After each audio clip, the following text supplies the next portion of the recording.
ngayon po ay kami po pupunta sa Nakar. Kami po iikot at nandoon po si Bibi Oren. At kanina po kami bumoto ay naiinip po si Bibi Oren ay hinatid po muna saglit ni Papa sa amin sa Nakar po. So ayun po kami po ay papunta na. Kami po yung nanghiram po ng sasakyan na tricycle.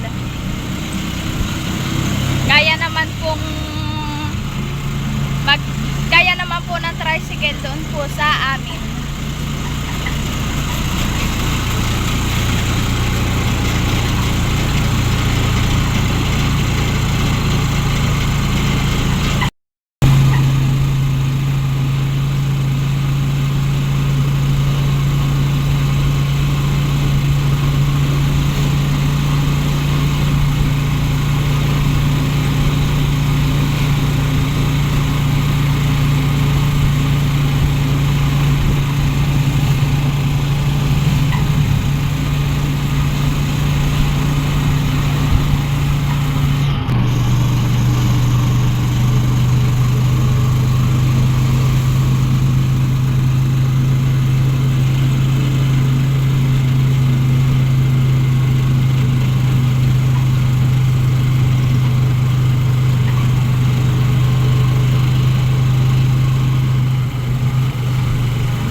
Gaganda po nung mga mais na tanim mo.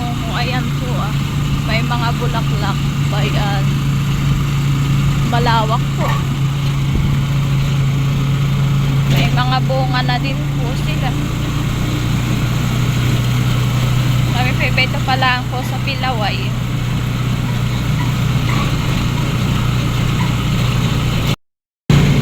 Yan po kami pibeta na sa tulay ng Nakar.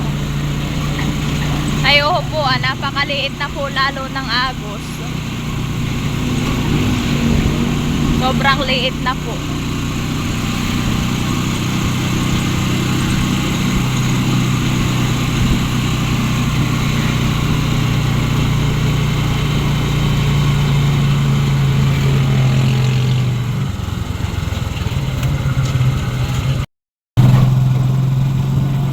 Maganda na po pala ang daan po dito.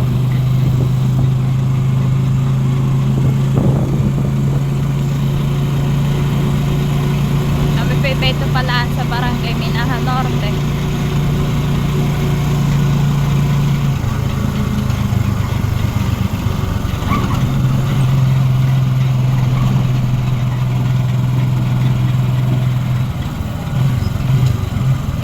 Ayan pong isang bundok pong iyan. Ayan po ay puro puno ng niyog.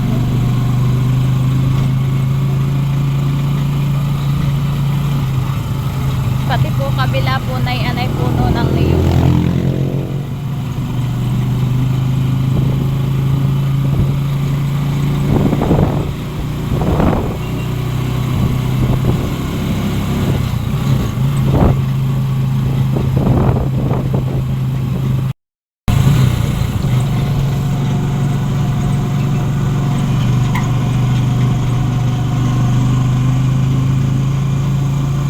Maganda na pong daanan yung kalsada at tuhod po bago pong espalto. Hindi na po mahihirapan ng mga motor at tricycle pag po dumadaan dito at maganda na po ang daan. O po yung sapa, napakaliit na din po lang ang tubig.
malayo-layo pa po kami at kami po ito palaan sa Batangan ay kami po ay Kiday.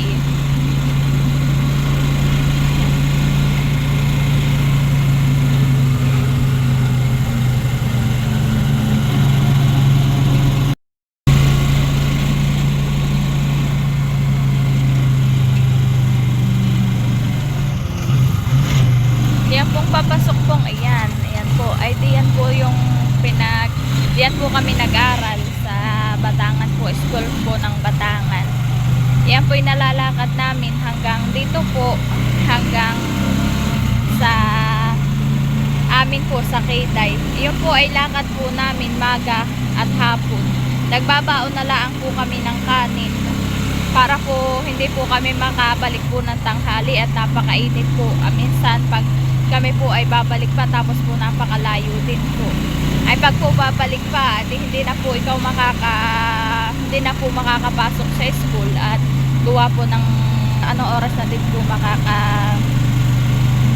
dating po diyan pag po nagbalik pa po ng Kiday. Kaya po gawa po namin nung po kami high school ay may baon po kaming kanin. Kami po ay paahon na po, papunta na po ng Kiday.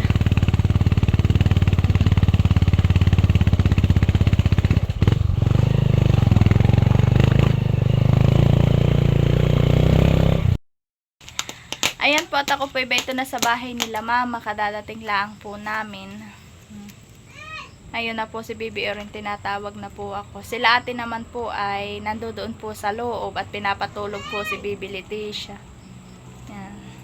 The next day.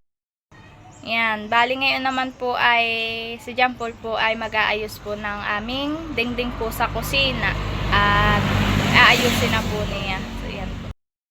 Ayan po, pagkadating ko po galing po sa pangunguha po ng kamuting kahoy.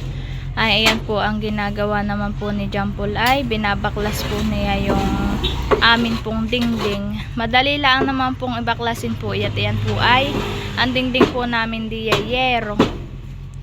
Aayusin daw po niya. Kasi sira. Ayan po. Ayan po, nibabaklas din po niya. At po yan po yung yero. Pambayan po yung pinagbaklasan. Yan ulit ang didingding mo. Da? Ha?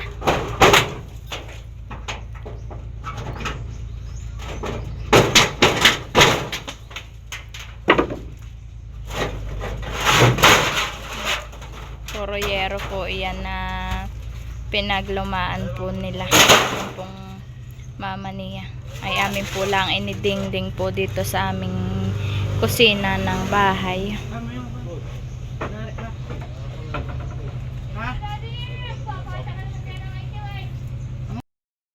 Ayan po, nagliligarin na po siya ng ihahaligi mo yan da. Yan daw pong ihahaligi po niya. Yan po ay kalap yan, haneng. Haneng. Papalitan na po niya yung aming haligi at na po yung yero na kinakalawang na po. Katagalan na din po ay napuputol na po yung ilalim. Ay yan po, lalagyan po ni Jampol na yan. Pang suporta po.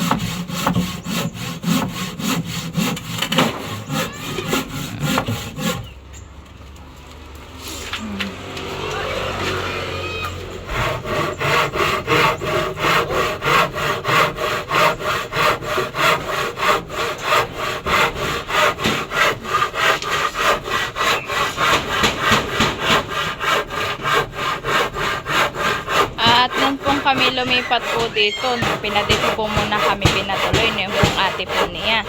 Ay ito po dati wala po itong dingding, wala pa din pong kusina. Ginawan lang po ni Jampol ng kusina para po kami may lutuan. At para po naman kami po yung magkadingding po ay ayan po, nidingdingan po niya ng yero.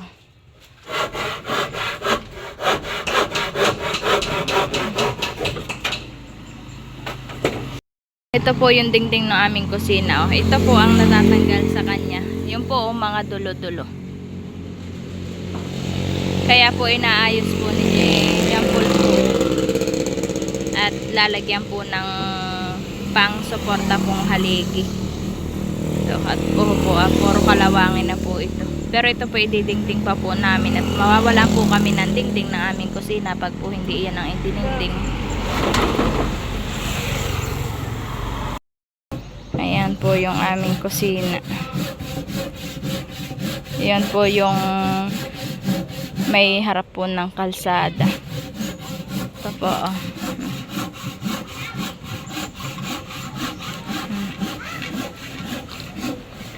Ano naman po si Jampol Putnag. Popotol po ulit.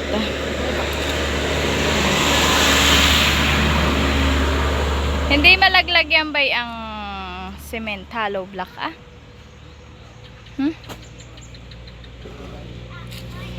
Yan.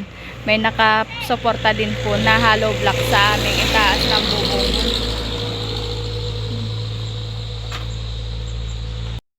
Ayan po at pinapako na din po ni Jampol.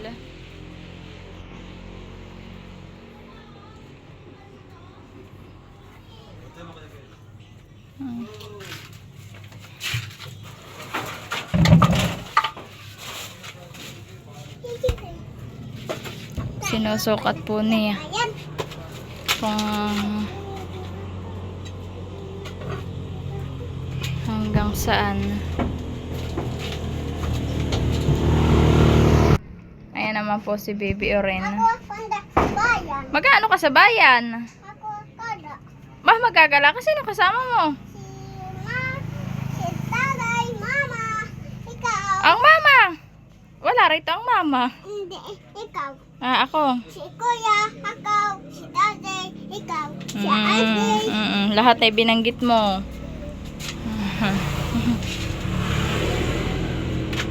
Kaya po inaayos po ni Jampol ay ito po. Oh. Gato na po. Malambot na po yung pinagpapakuan po ng bubong namin. Ay lalagyan po niya ng suporta na yung pong kalap. Yung pong ganian. Naipako na din po niya. Yan po. Lalagyan din po rito. At oho po malambot na po. Natatanggal na. Kaya po ito'y kulay itim na po itong bubong. Ay ito po'y gawa po ng usok ng gatong. Kaya po iyaganayan na ang kulay. Kitang kita. Gawa po ng nabaklas po yung dingding po namin. Diya't nasisira na ayusin lang po.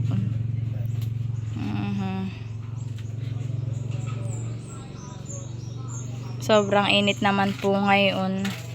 Ay sila po'y nagbibilad ng palay po. Ayan po, nakalatag na. At maganda na nga po ngayon ang panahon. Ito,